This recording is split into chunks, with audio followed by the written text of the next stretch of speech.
ಈಗಾಗಲೇ ಮುಖ್ಯವಾಹಿನಿಗೆ ಬರಬೇಕಾದಂತ 6 ಜನ ಮತ್ತು ನಾನೀಗಾಗಲೇ ಹೇಳ್ದಂಗೆ ಶಾಂತಿಗಾಗಿ ನಾಗರಿಕರ ವೇದಿಕೆ, ನಕ್ಸಲೀಯ ಪುನರ್ವಸತಿ ಮತ್ತು ಶರಣಾಗತಿಯ ಸಮಿತಿ ಸದಸ್ಯರು, ನಾಗರಿಕ ಸಮಾಜದ ಮುಖಂಡರು ಬರಬೇಕಾದಂಥದ್ದನ್ನ ಸನ್ಮಾನ್ಯ ಮುಖ್ಯಮಂತ್ರಿಗಳು ಅತೀವವಾದಂಥ ಆಸಕ್ತಿ ವಹಿಸಿ ಈ ಸರ್ಕಾರದ ಎದುರಿಗೆನೆ ನೀವು ಮುಖ್ಯವಾಹಿನಿಗೆ ಬರಬೇಕು. ನಾನೇ ಖುದ್ದು ನಿಂತು ಈ 6 ಜನ ನಕ್ಸಲೀಯ ಮುಖ್ಯವಾಹಿನಿ ಕಾರ್ಯಕ್ರಮನ ನಾನೇ ನಡೆಸ್ಕೊಡ್ತೀನಿ. ನೀವು ನೇರವಾಗಿ ಬೆಂಗಳೂರಿಗೆ ನನ್ನ ಸಮ್ಮುಖದಲ್ಲೇ ಮುಖ್ಯವಾಹಿನಿ ಬರೋ ಕಾರ್ಯಕ್ರಮವನ್ನು ಮಾಡಬೇಕು ಅಂತ ಹೇಳಿ ನಮ್ಮ ಎಲ್ಲ ಮುಖಂಡರುಗಳಿಗೆ ಮನವಿ ಮಾಡಿದ ಹಿನ್ನೆಲೆಯಲ್ಲಿ ಈ ಮುಖ್ಯವಾಹಿನಿ ಕಾರ್ಯಕ್ರಮವನ್ನ ಚಿಕ್ಕಮಗಳೂರಿನಿಂದ ರಾಜ್ಯದ ರಾಜಧಾನಿ ಬೆಂಗಳೂರಿಗೆ ಸ್ಥಳಾಂತರಿಸಲಾಗಿದೆ.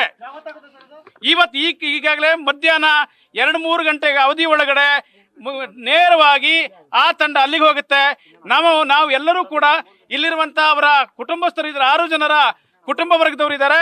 ಆ ಕುಟುಂಬ ವರ್ಗದವರಿಗೆ ಈ ಸರ್ಕಾರ ಮತ್ತು ಮುಖ್ಯಮಂತ್ರಿಗಳು ಅವರಿಗೆ ವಾಹನದ ವ್ಯವಸ್ಥೆಯನ್ನು ಮಾಡಿದ್ದಾರೆ, ನಾವು ಮಾಡಿದ್ದೀವಿ. ಅವರೆಲ್ಲರೂ ಕೂಡ ಬರಬೇಕು. ಮತ್ತು ಇಲ್ಲಿರುವಂಥ ಎಲ್ಲ ಸಮಾಜದ ಗಣ್ಯರು, ವಿವಿಧ ಸಂಘಟನೆಗಳ ಮುಖಂಡರು ಕೂಡ ನಾವು ಈ ಕ್ಷಣವೇ ಬೆಂಗಳೂರಿಗೆ ಆ ಮುಖ್ಯವಾಹಿನಿ ಕಾರ್ಯಕ್ರಮಕ್ಕೆ ಹೋಗ್ತಾ ಇದ್ದೀವಿ. ನಮಸ್ಕಾರ. ಇಲ್ಲ, ಮುಖ್ಯಮಂತ್ರಿಗಳ ಕಾಳಜಿಯ ಕಾರಣಕ್ಕೆ ನನ್ನ ಎದುರುಗಡೆ ಮುಖ್ಯವಾಹಿನಿ ಬರಬೇಕು ಅನ್ನುವಂಥ ಅವರ ಅಪಾರವಾದ ಆಸಕ್ತಿಯ ಕಾರಣಕ್ಕೆ, ಸರ್ಕಾರದ ಆಸಕ್ತಿಯ ಕಾರಣಕ್ಕೆ ಜಿಲ್ಲಾ ಕಮಿಟಿ ಅವಶ್ಯಕತೆ ಏನಿತ್ತು?